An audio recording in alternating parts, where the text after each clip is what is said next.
All right, guys, questions? Is it your rookie year? It's kind of, you guys look like giving the walk-on scholarship kids, right, like the leftovers right now? Yeah, we gave one away today. I think on our team, the way the roster sits with our 85, we probably have 3 to give.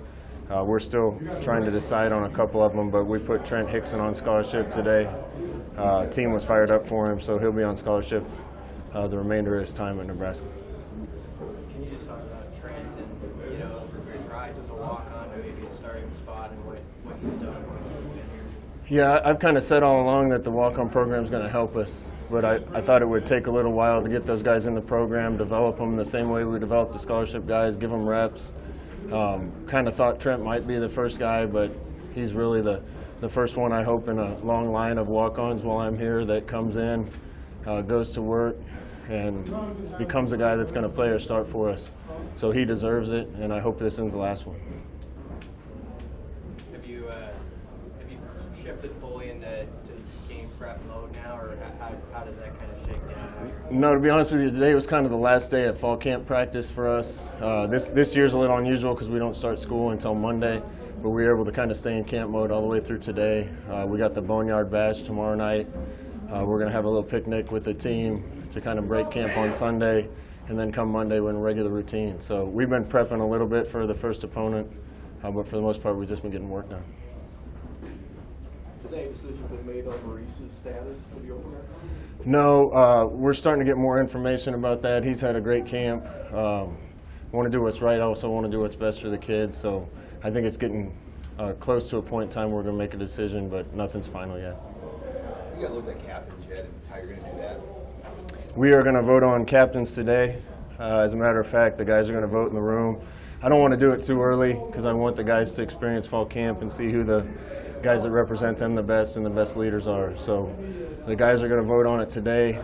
Probably, I would guess, the one difference from this year to years past is we don't have a lot of seniors on offense. So it probably could not possibly not be 4 seniors, but it's going to be the best 2 leaders on offense and the best on D. Scott, can you kind of discuss what went into the alternate uniforms and kind of what your plan is to use those going forward this year and your future? Yeah, you know, honestly, I've been thinking about this a long time, way before I was the coach at Nebraska.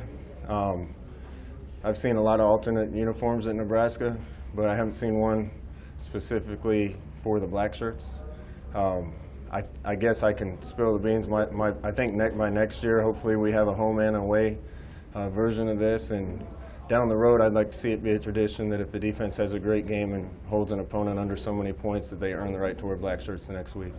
And I think that would be another source of pride for our defense. So we probably won't start that this year. I just want to get the uniforms broken in, make sure the kids like them. But I'd like to see that happen while I'm the coach here. The black shirts thing, do you feel like since you've been here, the kids have kind of gained a better understanding of what that means and living up to that legacy and everything? You know, I think the big step for us understanding it was having Jason and Grant in last year, and seeing the passion and toughness that they still exuded 20-some years later when they're both old men and broken and crippled. More than understanding it better, I think they're embodying it more right now. I'm excited for that group because they look entirely different than they did a year ago, and we still got to play like we've been practicing, but it looks pretty good right now. How do you see your defensive coordinator kind of go through that first year, and how do you feel like he's grown as a coach of these guys and just in general? You know, Chins has plenty of experience when he was coming in. It's just first years are hard. First years trying to get guys to understand what we expect out of them, trying to get guys to understand the scheme. You know, I can relate on offense. We can go out on the field right now with the offense and call something the guys hadn't seen or heard of before, and as long as it fits within the rules of what they know to do, they just run it and don't blink. And the defense is starting to get that way. Chins was talking about what our next opponent does out of a certain formation, and when the guys heard what they did, they they said, so you want us to make this adjustment? And he goes, okay, you got it, next, and moves on to the next thing. All that stuff hopefully will make us a better team because the guys just understand better. We coached our butt off last year trying to get them there, but it's just hard to get all the way home in 1 year, and I think we're way farther down the road right now. He's a pretty modest guy, I think. How hard did he take last season, and how motivated do you think he is? Well, look at Chins. He's got to be modest, right? We all took it hard. As a coaching staff, none of us were used to, after the year before, not winning. And honestly, I'll say I think we had enough talent last year to have a better record than we did. Some things didn't fall our way, but a lot of that was, self-inflicted wounds. And I hope we play up to our capability this year. And I think we have more talent and capability this year than we did a year ago. You plan on having a Mario set on Wednesday. I think you thought you guys would meet to talk about sort of the plan after Adrian in terms of depth chart. Is it cut and dry? You have a conversation to decide on 2-3, or is it more nuanced than that? 2-3 right now is a little bit floating to me, and I got to talk to Mario about it. We're going to have a lot of the conversations, not just at quarterback, but other positions this weekend, to make sure guys know where they stand from a be ready to play in a redshirt standpoint and from a depth chart standpoint.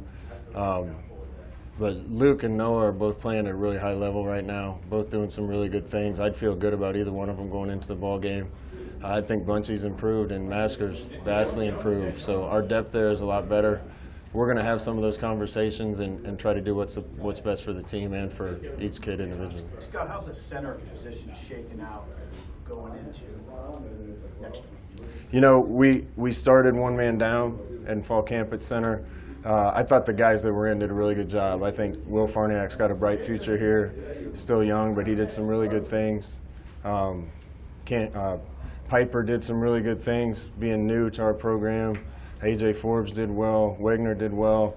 That being said, we look a little different with Cam Jurgens back and full speed now. So we got to keep him healthy, but I think he's going to be a game changer for us on the inside of the line. So he's working ones right now, or has a pretty good chance to win? Yeah, we're probably going to release a depth chart on Sunday or Monday. I caution you guys and all Nebraska people not to read into it too far because things can still change. There's still some positions where we've had some guys nicked up and sitting out and don't feel great about putting them ahead on the depth chart of guys that have been out there the whole camp sweating and working. But an initial depth chart will come out soon, and I expect Cam to be number one on that chart. With the preseason rankings coming out earlier in the week, and I know you guys say it doesn't mean anything because you haven't done anything on the field yet, but does that hype the players up to say they have this national attention on them? Yeah, we still got to earn anything. We were a 4-8 football team last year. So as good as it's been in practice and as much as people want to hype us up, we haven't done anything yet. And there's a lot of teams we lost to that we have to play again. But people ask me if I'm worried about the guys being overconfident. I don't think that's a problem for our team. I think the confidence helps us. I think the expectations help us because I want them to expect the same things. We still got to earn it, but I want them to get comfortable living there. That's good. Chris Walker, is he out or something more long term right now? Yeah, Chris is going to be a little more extended. He had a patellar tendon issue. We kind of elected for his long term to have surgery on it, and he'll be out for a month or so, I imagine, maybe a little longer, but hopefully we'll get him back before the year's over. Good. All right, thanks, Coach.